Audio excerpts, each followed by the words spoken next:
আজ বেঁচে আছি, কাল বেঁচে থাকবো কিনা তাও জানি না। আজ সুস্থ আছি, আগামীকালকে সুস্থ থাকবো কিনা এটাও জানি না।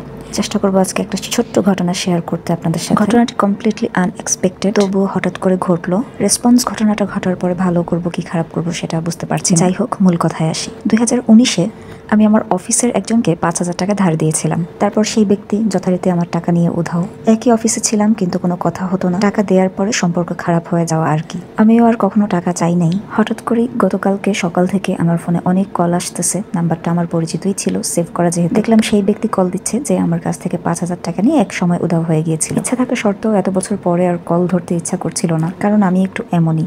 কল ধরে র্যান্ডমলি কথা বলা আমার কাছে একদম বিরক্ত লাগে। প্রায় 15 থেকে 20টা কল দেওয়ার পরে আমার নাম্বারে অনবরত মেসেজ আসা শুরু হলো। সেই ব্যক্তি আমার সাথে খুব করে কথা বলতে চাচ্ছে।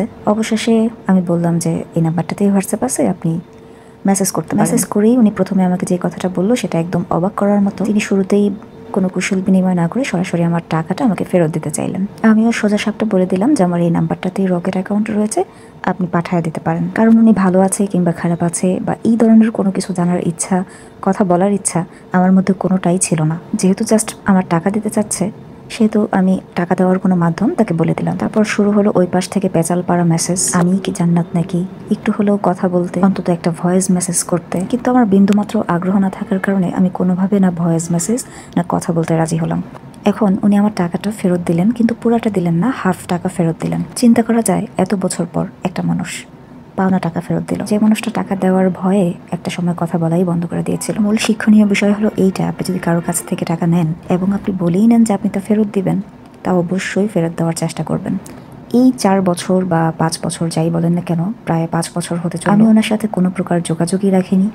তো উনি নাকি প্রায় স্বপ্নে দেখতো যে আমার টাকার জন্য ওনার কবরে আযাব হচ্ছে এবং ওনার লাইফেও নাকি বিভিন্ন ক্ষয়ক্ষতি, বিপদ আপদ লেগে আছে, যার কারণে উনি আমার টাকাটা ফেরত দিতে চেষ্টা করছেন। এবং এতদিন পর ওনার ফোন থেকে বা যে করেই হোক আমার নাম্বারটা উনি কালেক্ট করে আমাকে টাকাটা রিটার্ন করছেন। যদিও এখন কথা হলো, বাকি যেই পাওনা টাকা বা যেই দাবিটা, সেটাকে আমি মওকুফ করছি না ভাই, আমি কিন্তু মওকুফ করি না। শিক্ষণীয় প্রতিপাদ্য বিষয় এইটাই, আমাদের আশেপাশে এমন অনেক মানুষ আছে কিন্তু তারা কখনোই চিন্তা করে না যে একটা সময় সবকিছুর হিসাব খোদা তাআলার কাছে দেওয়া লাগবে। অন্তত আর কিছু না হোক আপনার জবানের মূল্যটা আপনি রাখেন। ঘটনাটায় আমি খুশি হব নাকি দুঃখ পাবো ওনার জন্য জানি না। অ্যাকচুয়ালি আমার কি রিয়াক্ট করা উচিত আমি সেটাও বুঝতেছি না। কোনো রিয়াকশন ভিতর থেকে আসতেও আসে না। তবে বিষয়টা কেন যেন একটু চিন্তায় ফেলে দিল। একদিন সবার মরতে হবে, সবারই কাঠগড়ায় দাঁড়াতে হবে, যেই কাঠগড়াতে কখনো কোনো মিথ্যা বলার সুযোগ নাই, কখনো কোনো কথা লুকানোর মতো সুযোগ। 2 দিনের দুনিয়া, তবুও আমরা কত কি করার চেষ্টা করি, কত লোক ঠকানো, কত নিজেকে ঠকানো। আমরা তো কেউই জানি না আমাদের ভবিষ্যৎ কি, কখন আমাদের লাইফে কি ঘটবে আমরা এটাও জানি, তবুও আমরা অযথাই কত অহংকার করি।